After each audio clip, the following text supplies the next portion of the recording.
T equals T minus N. My job well done reward from tower expires, and I wake up to the warmth of gentle sunlight. It's just as she said. I rewound to the morning of the day after I arrived at the gate of Avalon. The date's correct. I'm back for real this time. All I thing to do is keep an eye out for any news from the Sea of Stars. Based on Tower's obvious hint, Memphis's deliberate suspense, what I saw and learned at that brighter world Sea of Stars, a thought rises to my mind. And maybe Lexington's medical treatment really has made a breakthrough. But, unlike what happened in that brighter world, I think she's going to be caught in the Eye of Storm along with the Sea of Stars. I've got to go there at once. With a course of action in mind, I arranged a meeting with Elizabeth immediately, and asked her to charter a plane, Helena and me, to the Sea of Stars. I met Elizabeth, who had now finished recovering, specifically requested to come with us. One of Tower's goals in creating the brighter world was to give Elizabeth Meta enough time to heal and have her protect me when my time came to confront the next storm. As such, I had no reason to turn her down. For this Elizabeth to enter what is very much a top-secret U-Union base, she ordinarily needs to go through a very lengthy review process. However, she told me that she had a unique method to meet me in the galactic core without formally entering the Sea of Stars. All it requires is for me to turn a blind eye to her blatant disregard of management regulations. The situation being what it was, I gave a nod to her proposal. Sometime later, once my plane took off, I decided I'd use this time to look into something. Before Elizabeth and I parted ways, I had told her and her attendants about the unbelievably long dream I'd had the night before. Their dreams were shockingly similar to mine. The complete victory over the Sirens, the successful reformation of the Azur Lane. Everything was exactly like I experienced in the brighter world. This spurred me on to contact Rhys and Bismarck, and conduct a wider investigation. After comparing our respective accounts, it concluded that there had indeed been an event known as a collective dream on a global scale. Still, not everyone in the world had been affected, however.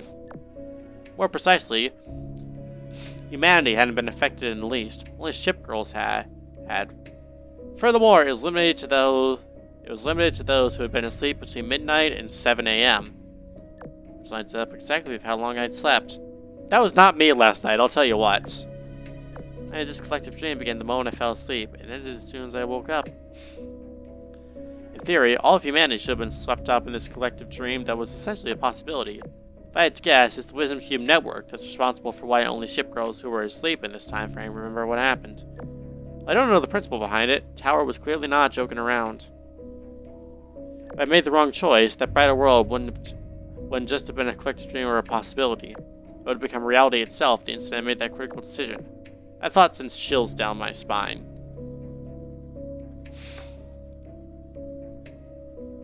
I decided to call Helena and hear her take on the subject to calm myself down. Yeah.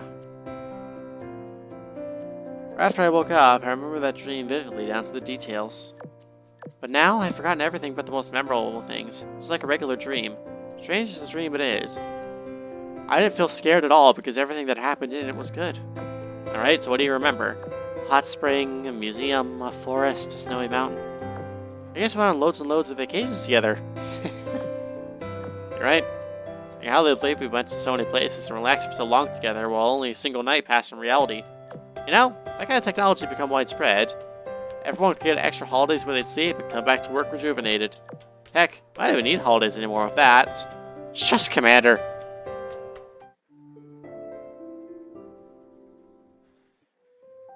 Eagle Union, Sea of Stars, Accessway. Enter the Accessway, I'm immediately greeted by Saratoga and Memphis, whom I contacted in advance. I remember the events of the brighter world, then maybe... Do you have a surprise for me? I mean, there is a surprise. It's just not at the same level as the dream was. See, before you left the Soccer Empire, our researchers solved a problem that had plagued the team for months. By accident, too. Sometimes that's just how it goes. Based on this, I managed to get the technology for Type 2 Lexington class rigging that's theoretically feasible and could probably even wake Lex up. And, I swear I wasn't trying to keep him in the dark about it. This was only theoretical, so I wanted to improve it, and personally make sure it's safe before I started working on a rigging for Lex. And once all said and done, we invite you over as a surprise. This way we wouldn't get our hopes up for nothing. Anyway, I sent you all the information. I could transfer authority over to you now if you want to take over. Absolutely. If I'm not mistaken, the Galactic Core can run simulations of rigging projections, right? Yep. Been using it to fine-tune the vehicles of Type 2 for the past few days. How far are you into the safety review for this technology?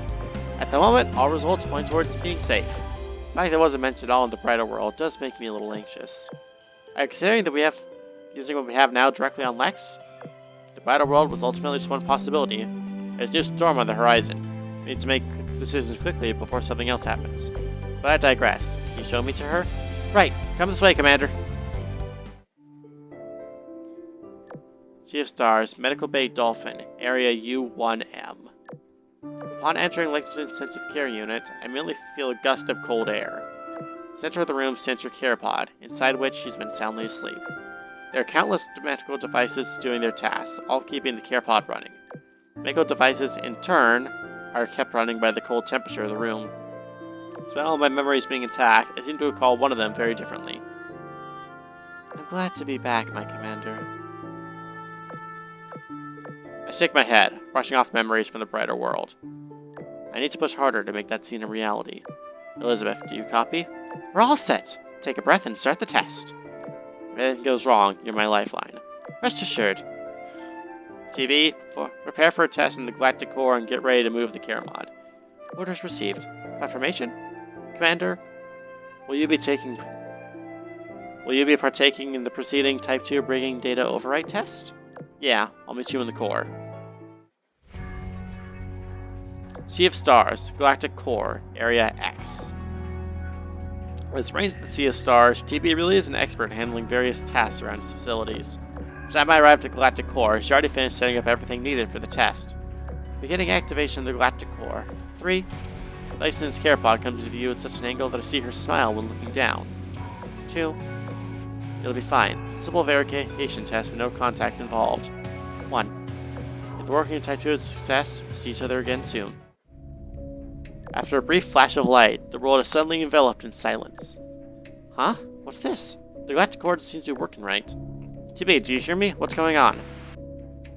Ready. Overwrite. Test. The space around me suddenly warped suddenly, and I can't hear TB's static riddled voice anymore. At the same time, Lexington's care pod starts displaying abnormal values. The premonition of him grows and grows. And the next episode the tower spoke of is about to begin. Don't worry, we're here with you. The field of the starts horribly, and Elizabeth appears inside the space. How intriguing. It's not the Galactic Core. The two of you have been transported. The spatial distortion is caused by pressure generated while traversing the singularity. Just keep an eye on the care pod while we work to stabilize the passage. The care pod? Accidentally, I turn my eyes back to the care pod. She's looking at me from inside the glass. Huh? My shoulder pressure is rising.